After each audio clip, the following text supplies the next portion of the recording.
तदीय पाद पंकजम नमामि देवी नर्मदे, नमामि देवी नर्मदे, नमामि देवी नर्मदे, नर्मदे हर। ओम जय श्री गणेशाय नमः। ओम श्री परमात्मने नमः। नर्मदा पुराण 7वां अध्याय पूर्व कल्प उत्पत्ति का वर्णन। श्री मार्कंडे जी बोले, फिर एक समय चराचर का घोर विनाश हो जाने पर लोग जब जल में व्याप्त हुआ, एक समुद्र रूप प्रकाश रहित अंधकार में हो गया, तब अंधकार से पूर्ण उस महासमुद्र में अकेले ब्रह्मा खगोत जुगनू के समान रूप वाले होकर दिव्य 1000 वर्ष तक विचरते रहे। वहां ब्रह्मा जी ने 1000 योजन तक फैले अपरिमित और सर्वश्रेष्ठ 12 सूर्यों के समान तेजस्वी 1000 चरण नेत्र वाले कच्छप शरीर का धारण किए हुए उस सोए हुए परमात्मा को क्षीर समुद्र में देखा। उन्हें देखकर आश्चर्य में पड़े ब्रह्मा जी उन्हें धीरे धीरे जगाने लगे। वेद वेदांगों में होने वाली स्तुतियों एवं मांगलिक वचनों से जागते हुए ब्रह्मा जी ने कहा, वाचस्पति वाणी के अध्यक्ष महापुरुष, तुम जाग जाओ। नर्मदे हर। नर्मदा पुराण का अगला अध्याय सुनने के लिए मेरे चैनल धर्म यात्री को सब्सक्राइब करें, बेल आइकन पर प्रेस करें। मैया की महिमा को अन्य लोगों तक पहुंचाएं, वीडियो को शेयर करें। नर्मदे हर। तुम्हें हमारा नमन स्वीकार हो। हे परमेश्वर, तुम्हारे उदर में संपूर्ण जगत स्थित है। परम तेजस्विन जिसे तुमने पहले समेट लिया था, उसे आप अब मुक्त कर दे। देखिए, यह ब्रह्मा की रात्रि व्यतीत हो चुकी है, अब दिन हो रहा है। सर्वलोकेश संपूर्ण विश्व के स्वरूप का विचार कर जैसे जगत की सृष्टि हो वैसा करे। तब कच्छप रूप में स्थित शंकर जी ब्रह्मा जी के वचन सुनकर उठकर खड़े हो गए और वह प्रलय के समय काल के ग्रास बने हुए लोकपालों सहित ग्रास भूत तीनों लोगों को बाहर करने लगे। देवता, दानव, गंधर्व, यक्ष, सर्प, राक्षसों सहित चंद्रमा, सूर्य आदि सभी ग्रह उनके शरीर से बाहर निकल रहे थे।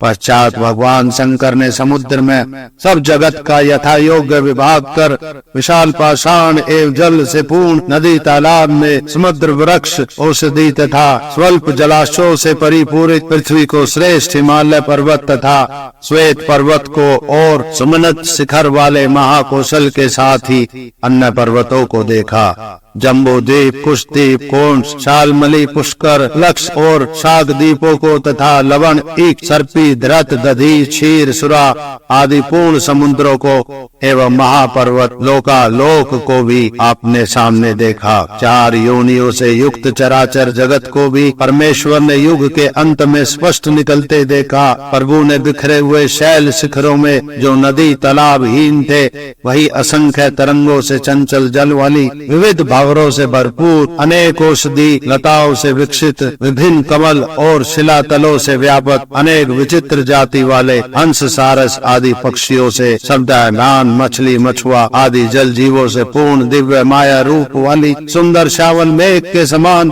चमकते सोने के समान कांति वाली अनुपम जलाशय से पूर्ण नदी को भगवान शंकर ने देखा। उस नदी के बीच नवीन मेघ के समान श्यामल विशाल जंगा, कटी भाग तथा स्तन वाली अनुपम वस्त्रों और दिव्य अलंकारों से अलंकृत नुपुर, पाद भूषण, पाजदे आदि के शब्दों से मन को आकर्षित करने वाली हार और केयूर बाजूबंद से शोभित योग माया रचित आश्चर्यजनक दिव्य आभूषणों से आभूषित अव्यक्त शुद्ध अंगों वाली परम सौभाग्यशाली स्वयं स्त्री रूप धारण किए हुए सबको आनंद देने वाली ऐसी देवी नर्मदा को श्री शंकर ने देखा। नर्मदे हर। अर्ध उन्नत भुजाओं वाली कुंदरी कमल के पत्र विस्तीर्ण नेत्रों वाली देवादिदेव शंकर की स्तुति करती हुई जल के ऊपर से निकलती हुई उस कल्याणी को देखकर विस्मित हुए हृदय हुआ और उसके निर्मल जल में स्नान करके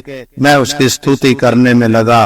वेद, शास्त्र, पुराण सम्मत मंत्रों से प्रसन्न होकर मैंने उनकी प्रेम से पूजा की। राजन, पहले उत्पन्न किए गए चराचर को भी मैंने वहां देखा। देवता, असुर, गंधर्व, नाग आदि सब दिखलाई दिए। इस महाभाग नर्मदा को भी देखा जो कभी क्षीण न हुई। राजश्रेष्ठ महादेव की कृपा से उनके ही अंग से उत्पन्न इस नर्मदा को मैंने